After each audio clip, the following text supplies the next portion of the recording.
Hello there, Beard here. Next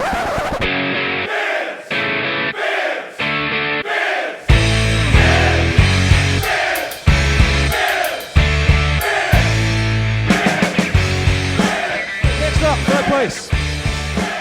This was really, real close because you guys had 3 different options and you couldn't agree who you wanted. But my boy Layne. So good afternoon, handy listeners, such as you are, and welcome to the second in our rapid fire rookie roundup. I'm pretty sure that was a different name to what we called it yesterday. I am joined once more by the ineffable Mr. Panzer Harris. Hello, Panzer. Hello.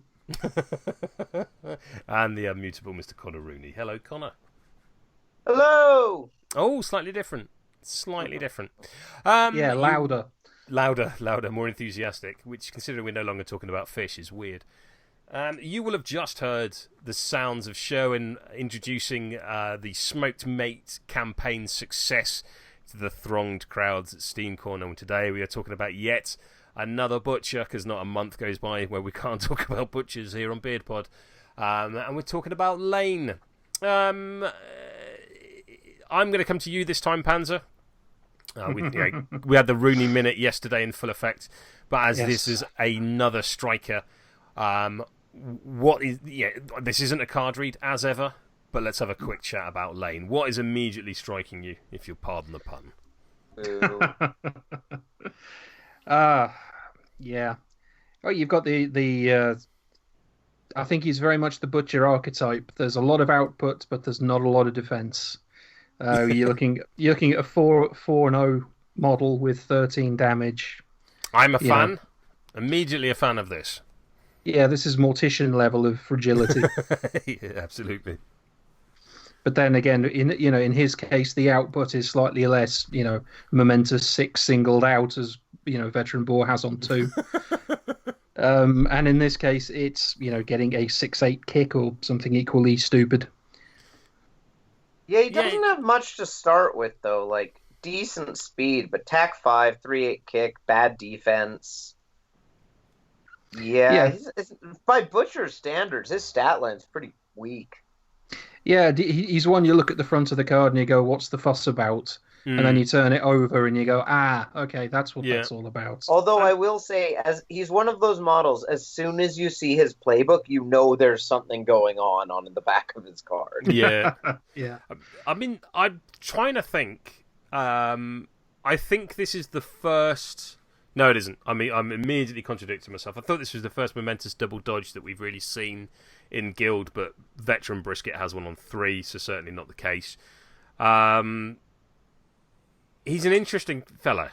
Let's be fair. He's the first striker with a momentous 3 that I think I've seen, which, given he's in Butchers, can quite easily be a momentous 5 under Ox. I'm going to echo Conor. Boo. I can't recall anyone other than Shank having a buyable dodge in Butchers in the form of acrobatic.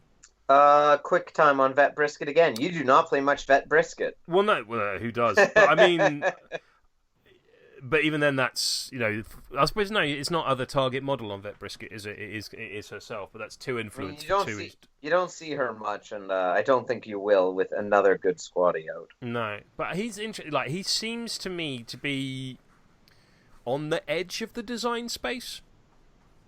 Like, just kind of. I don't think he's outside of their design space by any stretch of the imagination, but he just seems to be just near it, just like leaning over the edge. I mean, all I'll say is I feel like they did the best they could, given the fact that all those bloody Butcher players decided to vote for a striker for some reason. That's why I stand by. I think kind of you've got the output, but in his case, the output is kicking the ball rather than kicking somebody else. So we saw Bleed the Cleats before this card was revealed. Yeah. Because it was one of the rules revealed. I can't even remember. Was that Vengeance? Yeah. 4. Yeah. And I was just assuming he'd be a 2-8 kick. Yeah, or even a 1-8. No, I thought it would be 2 because like 1-8 would you'd have to do damage twice to be up to average. But no, he's like a decent average striker kick to start with. So he's the same stat line as Brisket in terms of kick stats. You know, that 3.8. Yes, she has super shot, but he has a way of and Crucible. Yeah. Yeah. He is a much, much better offensive striker than Brisket is. Yeah. He does more damage because he has higher attack. He is much better at dodging around with a momentous dodge on 1. Much easier access to combined results. Magic Touch, which is a super cool rule, gives him a tackle on everything, which means he can quite reliably charge a close control model and tackle the ball. Very reliable. He can also do a momentous 1 dodge tackle on 1, which is pretty obscene. Or in his case, more accurately, it's a dodge, get extra kick dice tackle. It's a much better design than Season 3 Ulfer, which had similar rules, but had a playbook that did not at all enable it. Oh, that's very true. Yeah, he is almost better Ulfer. He is. He's got the crap defensive stat line. Yeah. He's got viable dodge. He's got the weird stats and odd playbook.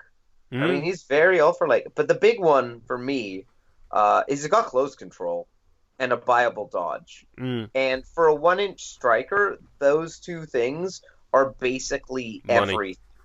Because if you look at the strikers that don't have it, they're the strikers that struggle to see play a lot of the time. Yeah. Whereas the ones that do have it, like Velocity or Flint, are the 1-inch strikers you see quite a lot. Season Spigot. Yeah. Season Spigot. Yeah. Although he doesn't have the dodge, but close control is just so big on a 1-inch striker.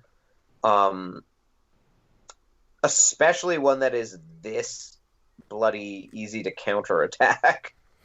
That's the thing for me. There's 2 traits really on his card which draw my attention, and Bleed the Cleats, I think, in many ways is a bit of a trap.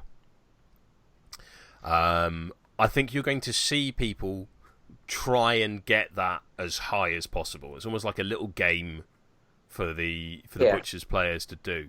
You know, and the law of diminishing returns, however, is once you start getting to 5, 6, 7 dice, you're increasing your percentage chance by tiny percentages. Also, it's one of those things where it seems great, but if you're most of the time a striker, you're just going to be charging someone. Yeah. And if you charge a 2-inch reach model and take the 1 damage dodge, get the plus kick, I mean, it's basically the same odds as if you just took the momentous double dodge and dodged out of their engagement. So I think a lot of the time it'll make you a 4-8 kick.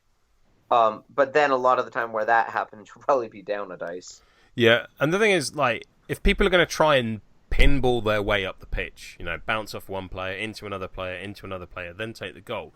If I have the momentum, every single one of those is an opportunity for counterplay. Yeah. Yep. It's a cool rule. Absolutely. And I think it's you'll get some play from it. Yeah, but it's the thing that people are going to flip tables over today when they're seeing this. But it's not a bigger deal. And like you say, if you're going in against a 2-inch model and going up to a 4-8 but still being engaged, then you're still a 3-8. So the much bigger rule for me is get on with it, boy. Which is interesting, because I'm not that fussed by that one. Why are you not fussed by it? I mean, a free acrobatic is good. Mm-hmm. But I think a lot of the time with strikers, what you'll be doing is acrobatic charge shoot. Yes. Which you can afford to do anyway. Yeah. So, I mean, it is positionally reliant. It's player reliant. It's not as player reliant as you think, because there are 2 oxes. There are 2 oxes, which does make it a lot better. But I would still probably say for me, close control and magic touch are the 2 big ones. Sure. But, it's good. I just think it's definitely something you have to remember and is useful to set up for turn 1, but I'm not necessarily sure you will get much use out of after turn 1. I think the big thing that you talked about there is that you can afford to acrobatic sprint shoot or acrobatic charge shoot with any striker. You're absolutely right, but this is a takeout guild, so that influence that I'm not spending on the acrobatic is potentially a marked target off Boiler, or it's 5 damage off an attack, or it's something else which I'm going to get VP or towards my win condition. I mean, influence efficiency is always good, and no one has more of it these days than butchers. Yeah. What I'm interested is, which captain do you think you'll actually see this guy with? Because what he has really to contend with is 2 things. One, killing the ball all game and then getting a goal at the end with Cinnamon, Gutter, or Brisket, or a Brisket, or it's an early goal with Brisket and 2 additional influence. So that's the thing. I think Brisket still is going to be the striker of choice for most Butchers players. Because, or Shank if you count Shank, because Shank is great at snapbacks. Great goal thrower. Yeah, and does a lot more damage. It's interesting though, because I do think Layne is really good, and I think you'll see a lot of like newer or more mid-table Butchers players playing Layne. I'm not sure you're going to see him a ton at the top levels where people are playing a lot more defensively. I could be wrong, because he is really good, but man, 4-0 13 boxes, 1-inch reach is just such a victim stat line. One thing I do quite like about him is with Get On With It Boy is the condition clearance aspect of it. Yeah, that's the strong one. Which means that he can be healed 8 health a turn and clear conditions. I think that has a degree of play into his survivability. Also, just being start of activation just makes it so good versus knockdowns, because there's no way they can. I actually think he's the Butcher's snapshot turret. Yeah, I could see that. But the thing is, again, his defense is just so bad. He's really easy to just kill or knock down when he's in that position. But that's the thing. Like, if I'm playing against you and I've put Layne I've gone in with Layne, I've done a couple of points of damage, and I've got him up to like a 5-8 kick. So pretty good for a snapshot turret. And you then move someone away from the scrum to go and knock him down or engage him or anything like that. You have just made your scrum weaker against me. Which for someone playing Butchers, for someone having a takeout focus, that's absolutely fine. We've made this an unfair fight. Yeah, I think the Layne, Brisket, Shank, Cinnamon, etc. lineup is going to be so fun to play for some people, and would even potentially tempt people like Panzer and I to play some Butchers games. Because you can do like a Butchers football game. Yeah, I did look at that for a while with Fillet, because I found her hilarious with just the sheer speed and reach she has. Oh, roughly. And I was worried about where her tackle was, Fillet, that is. And then I did the math, and it's actually slightly better than Sharks. Because she's TAC 8. Yeah, because TAC 8's just that good. Yeah, and then you throw this guy in as well, as you know, and maybe original Brisket, and it's like, yeah, that's 3 pretty handy goal scorers there.